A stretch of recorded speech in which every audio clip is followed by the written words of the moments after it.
శివాయ. ఓం నమో నారాయణాయ. ఓం కాళభైరవాయ నమో నమః.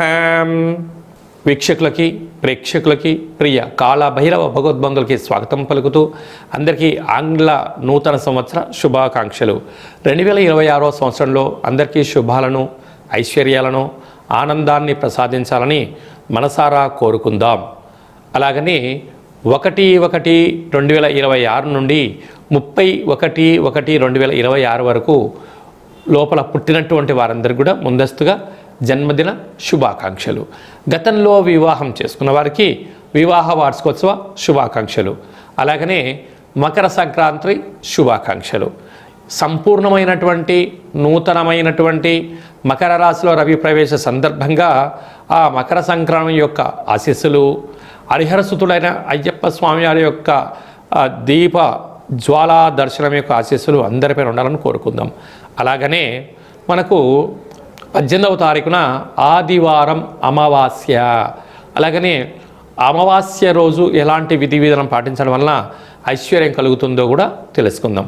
అలాగనే మాఘమాస శుద్ధ పంచమి, వసంత పంచమి, మాఘ సప్తమి, రథసప్తమి, మాఘాష్టమి, కాళాష్టమిగా మనకు అనేక రకాలైనటువంటి ముఖ్యమైనటువంటి కార్యక్రమాలు ఉన్నాయి కనుక అందరికీ శుభాన్ని, జయాన్ని, ఐశ్వర్యాన్ని ప్రసాదించాలి మనసారా కోరుకుందాం.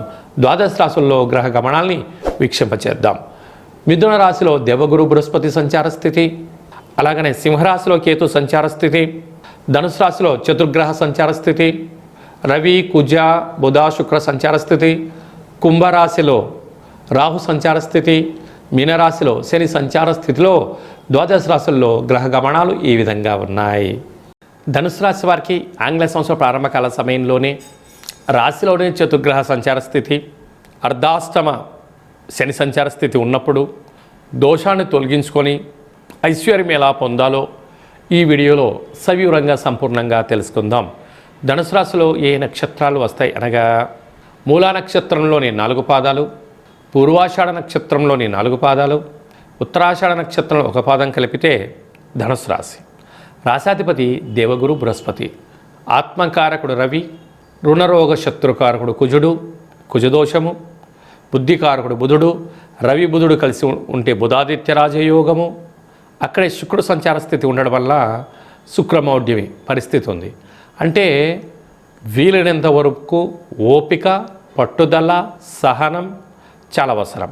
అన్నిటికన్నా వేలకు తిండి, వేలకు నిద్ర, తగు వ్యాయామం అవసరం. దీనివల్ల అనారోగ్యానికి దరి చేరకుండా ఆరోగ్యంగా ఉంటూ ఆసనం ద్వారా, ముద్ర ద్వారా, సాధన ద్వారా, ఆధ్యాత్మిక చింతన ద్వారా ఆరోగ్యమే మహాభాగ్యము అన్న పరిస్థితిని మీరు అవలంబించగలిగినట్లయితే మీకన్నా అదృష్టవంతులు ఎవరు లేరు అని చెప్పి గమనించాలి.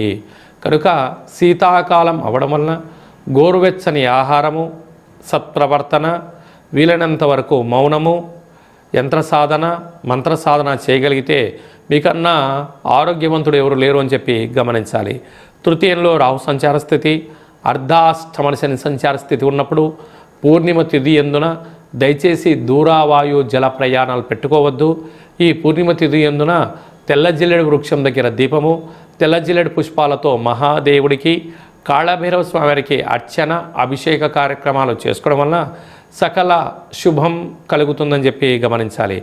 అలాగనే సంపూర్ణ సప్తమ స్థానంలో గురు సంచార స్థితి ఉండడం వలన గురు చరిత్ర పారాయణము, వీలైతే రుద్ర పారాయణము, మేధాదక్షిణమూర్తి యొక్క స్వామి యొక్క దర్శనం వలన గురు యోగ్యత కలిగి, ఉద్యోగ ఆకర్షణ కలిగి, వ్యాపారంలో ఉన్నతమైన స్థితి కలిగి, వివాహం కాని వారికి వివాహము, అలాగనే వివాహమైన దంపతులు ఒకరిపైన ఒకరు ప్రేమానురాగాలు, స్థిరాస్తులు, చరాస్తులు, షేర్లు వీరికి యోగదాయకమని చెప్పి గమనించగలగాలి. భాగ్యస్థానంలో కేతు సంచార స్థితి ఉండడం వలన సంపూర్ణమైనటువంటి భూత భవిష్యత్ వర్తమానంతో ప్రయాణం చేయడం వలన మీకన్నా అదృష్టవంతులు ఎవరు లేరు అని చెప్పి గమనించాలి. సాఫ్ట్వేర్ ఉద్యోగస్తులు, హార్డ్వేర్ ఉద్యోగస్తులు, క్రియేటివిటీ రంగాలుగా ఉండబడిన వారు, journalist, print media, electronic media, సంపూర్ణమైనటువంటి ప్రకృతికి సంబంధించినటువంటి సేవారంగ కార్యక్రమం చేసేందువరకు ఓపిక వలన రాజసన్మానాలు, గజ సన్మానాలు జరగబోతున్నాయని చెప్పి గమనించాలి. 1వ తారీఖు 1వ నెల 2026 నుండి 31/1/2026 వరకు ముఖ్యమైన తిథుల గురించి క్లుప్తంగా, సవివరంగా, సంపూర్ణంగా తెలుసుకుందాం. ఆంగ్ల సంవత్సరము 1వ తారీఖున రోహిణీ నక్షత్రము గురువారం ప్రారంభమవడం యోగదాయకం. మనమందరము తప్పకుండా కళవు వెంకటేశ్వర స్వామిని స్మరిద్దాం, ధ్యానిద్దాం, నూతన జీవితానికి స్వాగతం పలుకుదామని చెప్పి గమనించాలి. 10వ తారీఖున అష్టమి తిథి. తప్పకుండా కాళభైరవ స్వామి యొక్క దీపం వలన ఐశ్వర్యం, ఆనందం కలుగుతుందని చెప్పి గమనించాలి. 14వ తారీఖున మకర సంక్రాంతి, అంటే 14 భోగి, 15 పండగ, 16 కనుమ. కనుక చిన్నపిల్లలకు పుష్పాలు, అలాగనే రూపాయి బిళ్ళలు, రేగు పండ్లతో భోగి కార్యక్రమాలు చేసుకోవడం, అలాగనే హరిదాసులకు యథాశక్తిగా దానం చేయడం, అలాగనే మకర సంక్రమణం రోజున తప్పక సూర్యనారాయణ స్వామి యొక్క దర్శనం, మంగళ స్నానం అదృష్టం కలిగిస్తుందని చెప్పి గమనించాలి. 18వ తారీఖున నూతన ఆంగ్ల సంవత్సర ప్రారంభకాల సమయంలోనే ఆదివారం అమావాస్య రావడం వలన చాలా యోగదాయకం. కనుక దగ్గరగా తెల్ల జిల్లేడు వృక్షం దగ్గర దీపం పెట్టడం, పరిస్థితులు అనుకూలించినట్లయితే తెల్ల జిల్లేడు వేరును తీసుకొచ్చి సింధూరం పోసి ఇంట్లో ఉంచుకున్నట్లయితే మనకు, మన కుటుంబాలకు రాజయోగం కలుగుతుంది. అలాగనే ఈ ఆదివారం అమావాస్య సందర్భంగా మనము కాళభైరవ స్వామిని స్మరణ, ధ్యానము, దీపము, అంటే ఈ దీపాన్ని, నారికేల దీపాన్ని ఏర్పాటు చేసినట్లయితే లక్ష్మీ కటాక్షం, పిండి దీపాన్ని పెట్టినట్లయితే ఐశ్వర్యం, ఆనందం, గుమ్మడికాయ దీపం పెట్టినట్లయితే నరదృష్టి, శత్రు ప్రభావం తొలగిపోతుందని చెప్పి గమనించాలి. అలా కుదరాలైనటువంటి వారికి ఈ కింది నెంబరు సంప్రదించినట్లయితే మన యొక్క దేవాలయంలో అష్టమి, అమావాస్య పూజలు వైభవోపేతంగా జరుగుతాయి. కనుక మీ అందరికీ వీడియో కాల్ ద్వారా చూపించి పూజ చేయించి స్వామి యొక్క ప్రసాదాన్ని అందజేయడం జరుగుతుందని చెప్పి కూడా గమనించాలి. ఇంకొను మనం విజయం సాధించగలగాలి అన్నట్లయితే ఈ యొక్క పాత్ర కంచు పాత్ర, ఈ యొక్క పాత్రను మనం పూజా మందిరంలో ఉంచుకొని ఇలాగా 12 సార్లు ఓం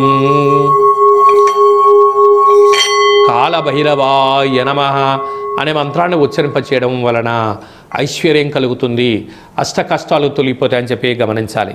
ఈ అక్షయ పాత్రతో పాటు కాళభైరవ పూజ హోమం చేయించి ప్రసాదం అందజేయడం జరుగుతుంది. అలాగనే మనకు 19వ తారీఖు నుంచి మాఘమాస ప్రారంభము. మనకు 23వ తారీఖున వసంత పంచమి. చిన్నపిల్లలకు 3వ సంవత్సరం పడి 3వ సంవత్సరం నిండినటువంటి అబ్బాయిలకు, అమ్మాయిలకు అక్షరాభ్యాసం చేయించడం వలన వారికి మంచి చదువు, సత్ప్రవర్తనతో వారి బంగారు భవిష్యత్తుకి విద్య ద్వారా సాధ్యమవుతుందని చెప్పి గమనించాలి. అలాగనే 25వ తారీఖున రథసప్తమి.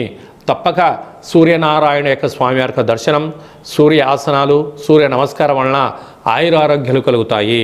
26వ తారీఖున మాఘాష్టమి. తప్పక కాళభైరవ స్వామికి స్మరణ వలన, ధ్యానం వలన అష్ట కష్టాలు తొలగిపోతాయని చెప్పి గమనించాలి. అలాగే మీ వ్యక్తిగత జాతకం తెలుసుకోవాలనుకుంటున్నారా? మీ పేరు, మీరు పుట్టినటువంటి తేదీ, నెల, సంవత్సరం, సమయం రాసి మీరు వాట్సాప్లో పంపించగలిగినట్లయితే 100 సంవత్సరాల జాతకాన్ని రాసి పంపించి మీరు పుట్టినప్పుడు గ్రహ గమనాలు ఎలా ఉన్నాయి, ప్రస్తుతం ఎలా ఉంటున్నాయి, రాబోయే కాలంలో ఎలా ఉండబోతున్నాయో మీకు సవివరంగా, సంపూర్ణంగా తెలియజేయడం జరుగుతుందని చెప్పి గమనించాలి. డేటా బర్త్లు లేనటువంటి వారికి పేరు యొక్క మొదటి అక్షరాన్ని అనుసరిస్తూ రాశిని తెలియచేస్తూ, అలాగనే రమణ శాస్త్రం ద్వారా అనగా గవళ ద్వారా కాళభైరవ ఉపాసన చేత భూత, భవిష్యత్, వర్తమానాన్ని మీకు తెలియజేయడం జరుగుతుందని చెప్పి కూడా గమనించాలి. కనుక ఈ కింది నెంబర్కు వాట్సాప్ ద్వారా పంపించి అపాయింట్మెంట్ తీసుకొని సంప్రదించగలరు. అందరికీ నూతన ఆంగ్ల సంవత్సరంతో పాటు మకర సంక్రాంతి శుభాకాంక్షలు. మాఘ పంచమి, మాఘాష్టమి, మాఘ సప్తమి యొక్క ఆశీర్వాదం వలన నిండు నూరేళ్ళ ఆయురారోగ్యాలుగా ఉండాలని కోరుకుంటూ ఆశీర్వచనం. ఓం రాజాదిరాజాయ ప్రసహ్య సాహినే నమో వయం వై శ్రవణాయ కుర్మహే సమే కామాన్ కామకామాయ మహిం కామేశ్వరో వై శ్రవణో యదదాతు కుబేరాయ వై శ్రవణాయ మహారాజాయ నమః. దీర్ఘాయుష్మాన్ భవ. ఈ వీడియో మీకు నచ్చినట్లయితే లైక్ చేయండి, షేర్ చేయండి, మా ఛానల్ని సబ్స్క్రైబ్ చేసుకోండి. ఆల్ అనే బటన్ని కూడా తెలియచేయండి, గడ్డ సింబల్ కూడా తెలియచేయండి. ఈ ఆధ్యాత్మిక భక్తి సమాచారాన్ని భగవద్బంధులకు, మిత్రులకు చేరవేయండి. హిందూ ధర్మాన్ని కాపాడండి.